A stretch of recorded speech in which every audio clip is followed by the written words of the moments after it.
People. Que pasa, sakpa, say what they do. Now the first thing that is popping in the news is that we see that the place that is supposed to be the safest place, Accompong town in St. Elizabeth, that is monitored by the Maroons and Chief Curry. It was said to have been one of the safest places, if not the safest place in all of Jamaica. However, people, less than 24 hours ago, that all changed. Now, this is based on an event that was held there, and this event was some sort of celebration for the 284th year since the treaty between the British and also the Leeward Maroons, which would have been Jamaica. Now, people, it is said that there was some sort of party, some sort of event, some sort of celebration. And during this celebration, it is said that an incident occurred at the entrance, the gates to the town.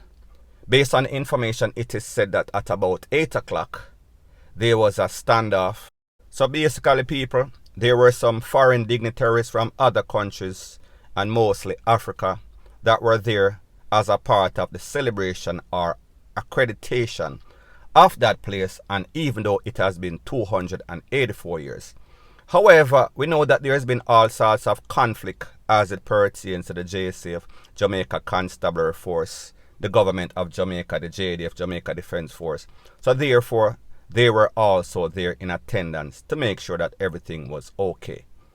Based on information, it is said that at about 8 p.m., after 8 p.m., a Popo, who is also a Maroon, he tried to enter the premises, enter the town. However, he was denied. There was some sort of altercation, and it is said that him wheel and pop off and bust up some corn. When he bust up that corn, at least 6 persons got hurt, and also 1 person out of the 6 lost his life. It is also said that a boy that is 12 and a boy that is 6 also got hit. They were taken to the place of recovery. Don't know their status at this point. Now, people, we've seen that there's been all sorts of conflict as it pertains to the government of Jamaica, the system, in which it seems as if they don't want to validate the fact that the Maroon town is an independent body out of Jamaica. So therefore, they are not under the government or under the leadership of the government of Jamaica. They are a separate body, a separate entity, even though they are a part of Jamaica. So people, we see the British, who used to monitor Jamaica, gave Jamaica independence 60-something years ago. And then we see that the Maroons, they got their peace treaty 284 years ago. However, it is not still confirmed or verified or validated as it pertains to the government of Jamaica. Now, people, the thing is that this place is said to have been a safe haven, meaning that there was no sorts of crime, limited amount of crime that has been committed in that place. However, we see that all changed. However, people, we should not have been surprised because we saw that during all of this conflict, the Popo, the JCF, them run up in the building before, and they claimed that they were doing some sort of drug intervention, and they found X amount of weed. And we see the Maroons chased them out also with Mr. Curry, chased them out of town, and then people, we see they were in their feelings.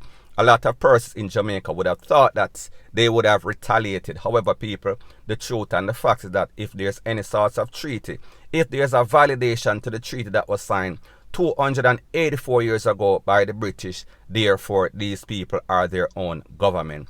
I am not the one to validate or verify it, may just say. If it is some sort of legal binding treaty, that means that they have a right to govern their own self. Now, people, like we see, the government of Jamaica wants some sort of conflict. They want some sort of reasons to run into the people in place. So therefore, like I said, there was a standoff outside the entrance, and then a Popo that is said to have been a Maroon, he was denied entry. Maybe the people feel as if he is some sort of spy, he is some sort of mole. So therefore, people, that is what caused everything to kick off at about 8-something p.m. in the evening. Now, people, the next thing is that we see that Jamaica is going through a big C situation right now. So therefore, parties, There is no sorts of permit for any sorts of party. However, if this is an independent body, they can make their own decisions. So therefore, if them decide that they want to celebrate their 284th anniversary, they could have done so without anybody interrupting. And people, we say it was interrupted. So people, the long and the short to all of this is that the government of Jamaica, the JCF, they are looking for some sort of reason. And now they go in. I don't know if this was intentional or what. However, we know that there's going to be more conflict. So people, stay tuned.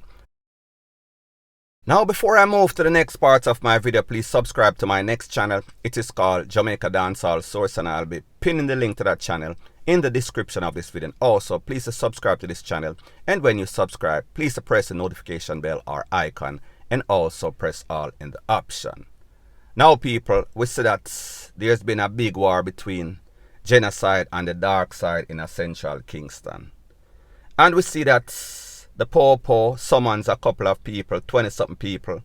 And out of those 20-something people that the Popo said to turn in themselves, at least 15 persons have turned in themselves so far. And it is said that they are in contact or communication with the others to get their lawyer and come in and talk to the Popo and sort out what is going on between these two gangs.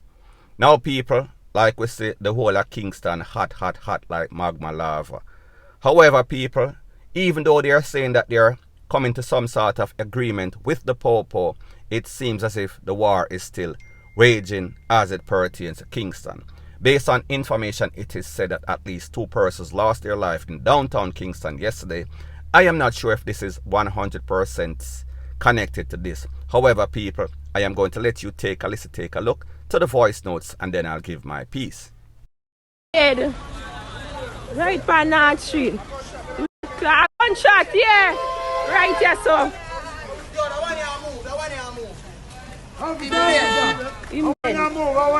That one there move. The man a headshot. Headshot in there. A taxi? No, I'm a pullover. Why if we not say one no? Bark. One dead and one dead.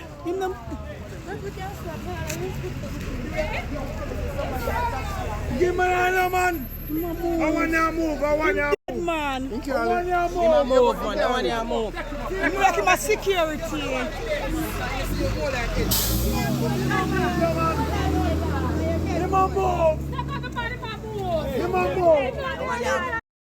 Now, people, like I tell you, downtown, Tivoli, any place in that vicinity, they've been warring for the longest time.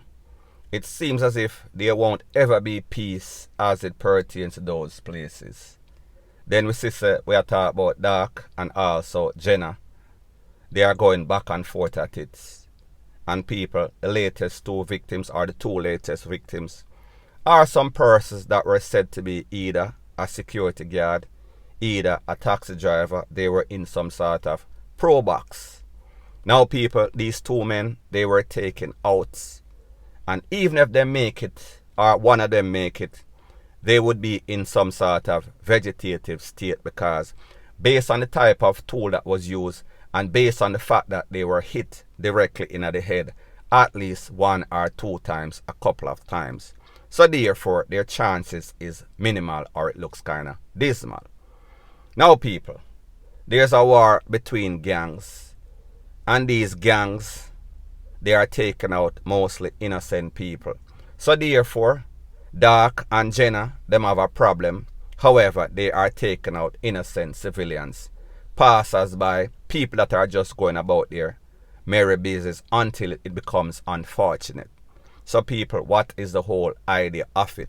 Because based on the information from the Popo, Mr. Linval, SSP Linval, he said that this is because of extortion. So people, we understand that extortion has been going on in Jamaica for a very long time. Not saying that I am verifying or validating or justifying it. Me just say it has been going on. However, when innocent people start to lose them life, however, people, like we know, as it pertains to these gangs in Jamaica, it is tit for tat, it is an eye for an eye, a tooth for a tooth. You take one of ours, we take one of yours, you take two of ours, we take two of yours. You get the point.